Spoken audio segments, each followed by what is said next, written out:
সাবধান।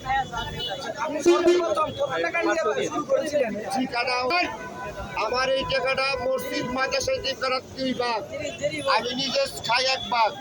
আল্লাহর রহমতে আমি সুতো খাই না, মিশা কথা কই না, হাসা কথা কই, হাসা বাদ। ব্যবসা করতে গেলে ভালো জিনিস আসলে কিছু কাটাকাটি লাগে এই মানুষের জন্য। মানুষ আমার জন্য ভালোবাসে, তাই আমি ভিডিওটা আগে যেরকম বিক্রি করছি এখন ভিডিওটা এই বুঝলাম পিঠার মধ্যে পাবেন মলাই, মাওয়া, ঘি, গোলাপ জামুন, কিশমিশ, কাজু বাদাম, কাঠবাদাম, মুরব্বা, আর পাবেন নোয়াখালী নারকেল, রাজশাহী কেজি করে দেখেন।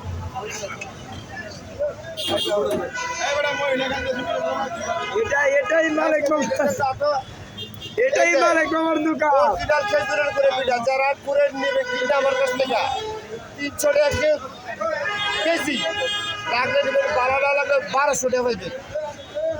এটাই মালিক বাবার ঐতিহাসিক বাবা পিঠার দোকান। তবে যদি ভুলবার যদি করে দিয়ে ক্ষমা করে দিয়ে, আমি যদি মারা যাই, যে আমার একটা বাকিটা আছে নাম রনি মিয়া, অষ্টম তারে পাবেন, খাইতে বসলে খাইতে পারেন। আমারও সারা পিঠা খাবেন সম্পূর্ণ